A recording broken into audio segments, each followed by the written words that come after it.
ആദ്യം ഒരു മനുഷ്യൻ മനസ്സിലാക്കേണ്ടത് ഇത് എന്തുകൊണ്ട് ഞാൻ ചെയ്യണമെന്നല്ലേ, ആണല്ലേ? അല്ലേ? ഇപ്പൊ നമ്മള് എന്താണ് മനസ്സിലാക്കുന്നത്? പല ആൾക്കാരും ആരെങ്കിലും ക്ഷണിച്ചു വരുത്തിട്ട് വരും, അവന്റെ വിളിയുടെ ശല്യം സഹിക്കുവയ്യെന്നാണ് വരുന്നത്, ആണല്ലേ? വന്നിട്ട് കൂട്ടിട്ട് ഇവിടെ ഇരുത്തിട്ടുണ്ടാവില്ലേ? ഇവിടെ ഇരിക്കുമ്പോൾ തന്നെ ചൂടൊക്കെ അടിച്ച് ഇപ്പൊ എഴുന്നേറ്റ് പോകാൻ തോന്നും. ശരിയല്ലേ? സത്യല്ലേ? പുതിയ ആൾക്കാർക്ക് തോന്നില്ലേ ഇവന്മാർ എന്ത് കത്തിയടിയാണ്, ആണല്ലേ? അല്ലേ? തലച്ചോറ് ദൈവം എല്ലാവർക്കും വന്നിട്ടുണ്ടല്ലോ. പറയുന്ന സത്യസന്ധമാണെങ്കിൽ മാത്രം, ഈ പ്രൊഡക്റ്റ് നല്ലതാണെങ്കിൽ മാത്രം ഈ കമ്പനി ചെയ്താൽ മതി. ഹലോ, നല്ലതാണെങ്കിൽ മാത്രം ഒരു ആരും പ്രസിദ്ധ ഒരു പരിപാടിയില്ല. കാരണം എന്താണെന്ന് വെച്ച് കഴിഞ്ഞാൽ ഇതിന്റെ വലിയൊരു അവസ്ഥയിൽ നിൽക്കുമ്പോഴാണ് എനിക്ക് ഈ അവസരം കിട്ടുന്നത്.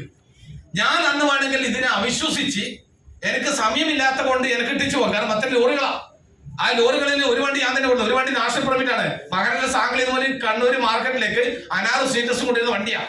അപ്പം ചിലപ്പം ആളില്ലെങ്കിലും ഇടയ്ക്ക് ഡ്രൈവറെ ഞാൻ തന്നെ പോകും. ഹലോ, നമ്മളെല്ലാം മുതൽ നിർത്തിയിടാൻ പറ്റുമോ? 4 മണിക്കൂർ 5 മണിക്കൂറെ കടന്നുറങ്ങുന്നത്. വർഷം കുറെ പണിയെടുത്തിട്ടും കടമില്ലാത്ത സന്തോഷമുള്ള ഒരു ദിവസം ഉണ്ടോ?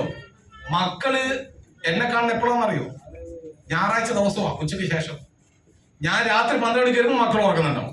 ഞാൻ രാവിലെ 5 മണിക്ക് പോകുമ്പോൾ മക്കൾ എഴുതിയിട്ടുണ്ടാവില്ല. ഹലോ, മക്കൾ വിചാരിക്കുന്നില്ല ഞാൻ ഗൾഫിൽ പോയിട്ട് ഇടക്കിടക്ക് വരുന്ന വിചാരം. കാരണം അങ്ങനെയേ ഉള്ളൂ. മക്കളെ ഞാൻ കാണും എങ്ങനെയാ ഉറങ്ങുന്ന മക്കളെയാണ് ഞാൻ കാണുന്നത്. അപ്പം പക്ഷേ നമ്മൾ കഠിനമായിട്ട് അധ്വാനിക്കുക. നമ്മളെ കഴിവിൽ നമുക്ക് വിശ്വാസമുണ്ടെങ്കിൽ ഇവിടെ എന്തും നമ്മൾക്ക് നേടിയെടുക്കാൻ സാധിക്കും, ആണല്ലേ? അവിടെ വിദ്യാഭ്യാസ യോഗ്യത പ്രശ്നമല്ല. കാരണം അങ്ങനെയാണെങ്കിൽ ഞാൻ അച്ചുകൂടാവില്ലല്ലോ. ഹലോ, അപ്പം എന്തുകൊണ്ട് ചെയ്യണം? ഒന്നാമത്തെ ചോദ്യം, നമ്മളെ ഫാമിലി ഹാപ്പി ആണോ എന്നുള്ളതാ. ഹാപ്പി ആണോ? ഒന്നും വേണ്ട. നിങ്ങൾ ടൗണിൽ ബസ്സിൽ ഇപ്പോ യാത്ര ചെയ്ത് വരുമ്പോ ആൾക്കാർ തൊട്ടടുത്ത ആൾക്കാർക്ക് ചിരിക്കു പോലുമില്ല. എല്ലാരും എന്തൊരു കടന്നൽ കുത്തി പോലെ ഭയങ്കര മുഖലും അല്ലേ, ആണല്ലേ? ആർക്കാരോട് മിണ്ടാൻ പറ്റുമോ? ഒരു കുടുംബക്കാരനെ കാണാൻ ചിരിക്കാൻ പറ്റുമോ? കൂടെ പഠിച്ച ആൾക്കാരെ കാണാൻ ലോകി അടിക്കാൻ പറ്റുമോ? അപ്പോൾ ചോദിക്കല്ലേ, എടി നിന്റെ അവസ്ഥ എന്താ? കല്യാണം കഴിഞ്ഞ് കുട്ടികളൊക്കെ ആയില്ലേ? നമ്മൾ ആകെ വിഷമിച്ചിരിക്കുമ്പോഴാണ് ഈ കുശലം ചോദിക്കുന്നത്. നടക്കോ? ഇല്ല. അപ്പൊ നമ്മൾ നോക്കുക, നമ്മളെ ഫാമിലി ഹാപ്പി ആണോ? ഓക്കെ, നമ്മളെ ബിഗ് ബോസ് കാണുമ്പോഴോ അല്ലെങ്കിൽ കോമഡി ഒക്കെ കാണുമ്പോൾ ചിരിക്കുന്ന ചിരിയല്ലേ ഞാൻ പറഞ്ഞത്? Okay, yes. ഒന്നാമത് ചോദിക്കുന്നത്, നമ്മൾക്കൊരു വീടുണ്ടോ? ഒരു വ്യക്തിക്ക് ഒരു വീട് വേണം. വീട് വേണ്ടേ? അല്ല, എന്തെങ്കിലും പറയണം കേട്ടോ. ഈ ചൂടിൽ എന്തെങ്കിലും പറഞ്ഞാലും അറിയോ, ഈ ചൂടിലാണ് നമുക്ക് മുന്നോട്ട് പോകാൻ പറ്റും. ഓക്കെ, അപ്പം ഒന്നാമത്തത് നമ്മൾക്കൊരു വീട് വേണം. ഒരു അന്തി ഉറങ്ങാൻ വേണ്ടേ? ചില ആൾക്കാർ പറയണ്ടേ ഒരു കൂര ഉണ്ടാക്കിയിട്ട് ഇവിടെ ഒന്ന് കണ്ണടക്കാൻ. ഏത് കണ്ണ? ഉറങ്ങേണ്ട കാര്യമാണ് ആൾക്കാർ ചിന്തിക്കേണ്ടത്. പക്ഷേ ഇതൊന്നും ഉണ്ടാക്കി കൊടുത്തിട്ട് വേണം പോകാൻ. ഇത് ഗുഡ് ബൈ പറയണത് അല്ലേ?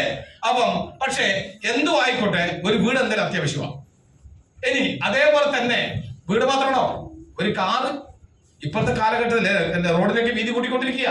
ഇപ്പോഴത്തെ കാലഘട്ടത്തിൽ ഒരു ആഡംബരമല്ല, ഒരു കാറ് അത്യാവശ്യമാണ്. അപ്പം ഒരു കാറ് ഒരു വ്യക്തിയെ സംബന്ധിച്ച് പ്രധാനപ്പെട്ട കാര്യമാണ്. നമ്മളെ കുട്ടികളുടെ എഡ്യൂക്കേഷൻ, നമ്മൾ പഠിച്ചത് എങ്ങനെയാണോ നമുക്ക് അറിയത്തില്ല. അറിയുമോ? എങ്ങനെയൊക്കെയോ പഠിച്ചു, എവിടേക്കോ എത്തി. അപ്പൊ അതിന്റെ ആകത്തുകയാണ് ഇപ്പൊ അനുഭവിക്കുന്നത്. പക്ഷെ നമ്മളെ കുട്ടികൾ നല്ല ബ്രില്യന്റാ, ആണല്ലേ? ചെറിയ കുട്ടികൾക്ക് മൊബൈൽ കൊടുത്തു കഴിഞ്ഞാൽ നോക്കണം.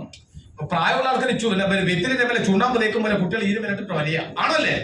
ശരിയല്ലേ? എന്റെ പെങ്ങളെ ചെറിയ കുട്ടി, ഞാനൊരു ഐഫോൺ മേടിച്ചിട്ട് ഒരു ദിവസം അറിയോ, അതിന് ലോക്ക് പോലും ഞാൻ ചെയ്തിട്ടില്ല. അതിന്റെ ബാക്കിയൊന്നും ചെയ്തിട്ടേ ഇല്ല. ഞാൻ അവിടെ വെച്ച് ഞാൻ ഒന്ന് വാഷ്റൂം പോയിട്ട് തിരിച്ചു വരുമ്പോഴത്തേക്ക് ഈ സാധനം എടുത്തിട്ട് ബ്ലോക്ക് ആയി കളഞ്ഞു. ഞാനും തുറന്നു മാറില്ല.